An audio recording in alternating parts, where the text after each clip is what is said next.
Bonjour à tous chers amis du Petit Ballon et bonjour Jean-Michel. Bonjour à tous, bonjour Martin. Jean-Michel, quelle question je vais vous poser? Qu'allons-nous déguster bien évidemment aujourd'hui? Alors un grand vin, un très grand vin. C'est un Lussac Saint-Émilion, donc nous sommes sur une appellation satellite de Saint-Émilion, mais travaillé vraiment comme un très grand cru de Saint-Émilion. Parfait. Grand cru pourquoi? Parce que simplement, petit rendement, 30 hectolitres hectare, ce qui est vraiment très bas pour la région.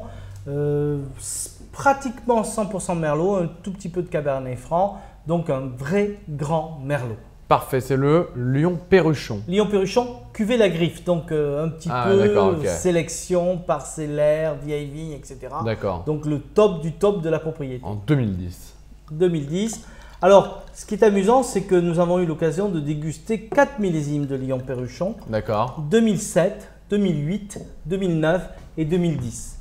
Il n'y avait rien à jeter. On aurait pu choisir aussi bien le 2007 que le 2008 ou le 2009. D'accord. Mais j'ai choisi 2010 parce qu'il y a une certaine fraîcheur, un meilleur équilibre, je trouve.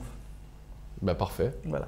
Donc c'est un. Nous on vous fait confiance. Hein. Oui, c'est un presque pur merlot. Donc un peu cépage à la mode. Hein. Ouais, c'est le premier cépage français en rouge aujourd'hui. D'accord. Donc, mais bon, il est né dans le sud-ouest, il est chez lui.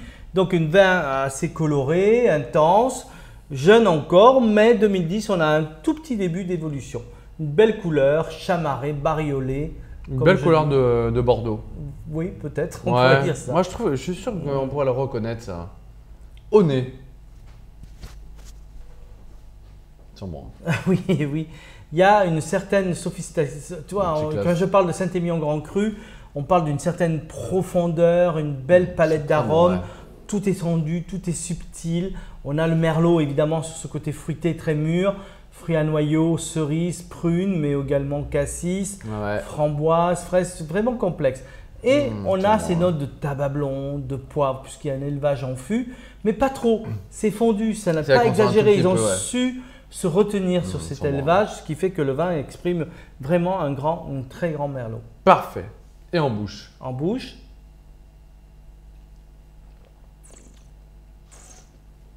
Ouais. Velouté, très classe. Ouais, c'est très classe. C'est racé. Ouais. Voilà, on peut critiquer Bordeaux quelquefois, mais là, quand on déguste ce vin-là, on ne peut pas se tromper. Alors effectivement, il a sa jeunesse quand même, hein, c'est 2010. Moi j'aime bien la jeunesse des vins. Il a ce côté un peu croquant, acidulé, la structure, ce que j'appelle la structure, qui permet de penser ou d'imaginer que ce vin va vieillir absolument merveilleusement. D'accord. Voilà. Ok. Mais on peut le déguster aujourd'hui. Ah bah bien sûr, c'est le but. Voilà, c'est le but. Donc il faut simplement l'aérer, le carafer, ne pas hésiter vraiment à l'aérer. D'accord. Et on va le marier avec quoi? Alors aujourd'hui, une viande rôtie, une belle viande de bœuf, donc un charolais, un limousin, un basace, enfin une belle espèce, belle variété de bœuf.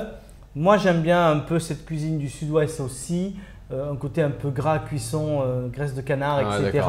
Avec un confit, des cèpes. Voilà, donc c'est un vin qui se marie bien avec une cuisine un peu grasse. Ça permet de digérer d'ailleurs un peu mieux cette cuisine. Ah bah parfait, heureusement que vous êtes là Jean-Michel. Voilà, mais par contre si on le garde, on peut aller sur des plats en sauce, voire des gibiers, un bon salmi de palombe. Mais on va pas le garder un truc pareil.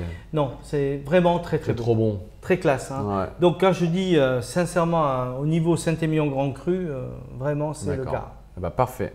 Jean-Michel, merci beaucoup pour cette belle découverte. Et bien évidemment, bonne dégustation à vous tous. Donc la griffe, Château Lion Perruchon 2010.